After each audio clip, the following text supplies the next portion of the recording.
Boa noite a todos. Estou um pouquinho rouca, mas vou tentar falar e ser um pouco breve. Eu queria inicialmente agradecer à Casa Jornal do Brasil pela possibilidade de estar aqui lançando esse livro. Agradecer assim profundamente de coração ao meu editor Antônio Campos, que foi muito corajoso ao publicar uma, digamos assim, estreante com um livro, inclusive, bastante volumoso.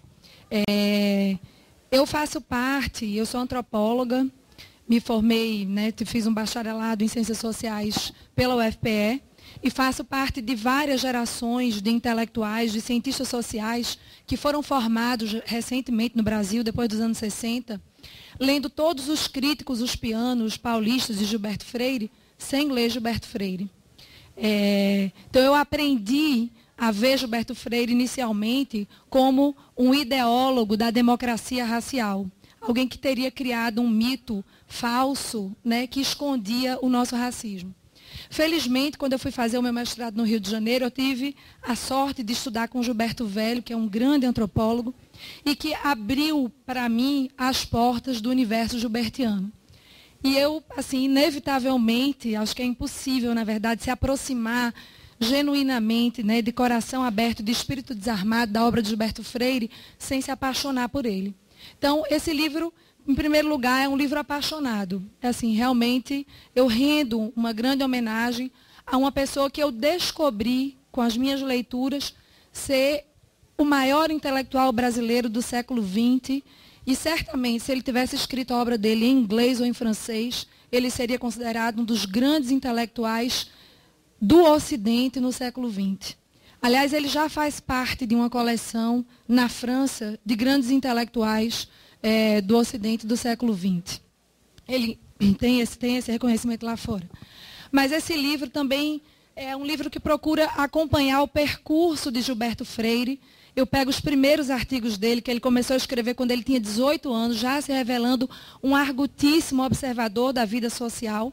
E eu tento acompanhar a formação do pensamento dele sobre o Brasil, inclusive tentando mostrar como ele faz um enorme esforço para superar os paradigmas, na verdade, inclusive raciológicos, que dominavam o ambiente intelectual brasileiro, europeu, americano, do final do século XIX até a década de 30 do século XX. Então, eu acompanho a transformação do pensamento de Gilberto Freire.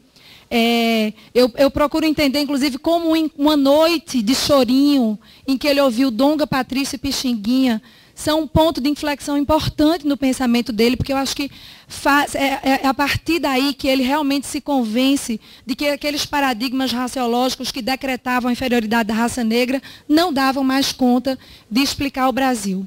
E aí, esse livro que resulta dessa transformação é Casa Grande Senzala, que é um livro absolutamente revolucionário, e eu tento mostrar um pouco isso, quando a gente vai para os artigos que recebem Casa Grande Senzala, a palavra mais utilizada para definir Casa Grande Senzala em 1934, que o livro é publicado no final de 1933, é a palavra revolução. Casa Grande Senzala é uma grande revolução no pensamento social brasileiro, e é um livro fundamental para construir uma moderna noção de cultura brasileira. A forma como nós nos vemos hoje tem muito a ver com Gilberto Freire, mas não só. Então, esse livro é um livro que procura convidar as pessoas a realmente lerem Gilberto Freire. Eu, inclusive, sou professora da aula e eu digo aos meus alunos, vocês querem criticar Gilberto Freire? Querem deixar ele de lado? Tudo bem, mas façam isso lendo Gilberto Freire. Parem de ficar repetindo clichês que vocês ouviram de outras pessoas, sem conhecer de fato a obra dele, sem saber do que vocês estão falando. E esse livro é também um livro extremamente provocador, porque ele tenta confrontar justamente toda essa crítica que foi construída a partir de São Paulo sobre a obra de Gilberto Freire e tenta questionar, inclusive, a oposição entre modernismo e regionalismo. Então, eu tento mostrar como Gilberto Freire e Mário de Andrade, que é considerado o grande líder do chamado movimento modernista de São Paulo, como eles tinham muitos pontos de convergência, embora também houvessem divergências. E, por fim, esse livro é um convite para, a partir de Gilberto Freire, aí eu me encontro um pouco com a fala de Antônio Campos, Gilberto Freire não deve ser lido apenas porque ele é uma pessoa genial, porque ler Gilberto Freire é uma coisa extremamente prazerosa, ele realmente é um ensaísta exímio, mas é importante ler Gilberto Freire porque ele diz coisas que nos ajudam a entender melhor o que o Brasil é, o que nós somos. E eu acho que é importante a gente ler Gilberto Freire, e o livro tenta ser esse convite, para que a gente possa pensar o futuro do Brasil. Eu acho que é uma coisa muito preocupante todo esse debate que nós temos hoje sobre cotas raciais. É inegável que nós temos o grande desafio e o compromisso, a responsabilidade com as futuras gerações de enfrentarmos a desigualdade racial e o preconceito racial que inegavelmente existem no nosso país e que tem a ver com a nossa história. Mas, ao lado disso, nós temos uma história de encontros também entre raças, né? De diálogos, de afetividade. Gilberto, inclusive, usa uma imagem muito bonita em Nordeste, que é das ostras que dão pérolas. Essa horrenda ostra do escravismo, que violentou, que massacrou, que matou milhões de pessoas, também gerou uma coisa muito bonita, uma cultura híbrida e relações de proximidade, de afetividade, de entendimento entre raças diferentes, entre a raça dominante e a raça dominada, né? Para usar, porque eu nem gosto de usar esse conceito de raça, porque ele é absolutamente anacrônico.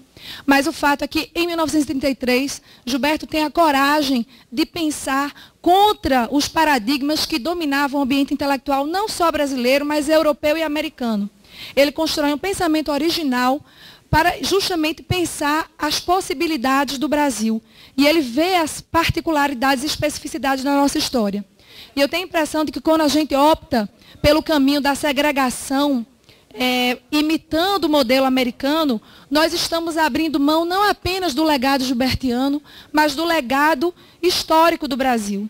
Então, eu acho que é importante a gente ler Gilberto Freire de espírito desarmado, para que a gente possa pensar esse debate, entrar nele de uma maneira qualificada, porque eu acho que o que está em questão é o país que nós queremos ser no futuro. Então, o livro tenta trazer todas essas questões, é um livro volumoso, exige um pouco de coragem e paciência, mas espero que ele possa dar uma pequena contribuição, tanto para o entendimento e a leitura da obra de Gilberto Freire, como para esse debate que eu considero que nós todos precisamos enfrentar com muita coragem, com muita propriedade. Mais uma vez, obrigada a todos e parabéns a vocês pelo legado belíssimo que Gilberto Freire deixou para todos nós. Obrigada.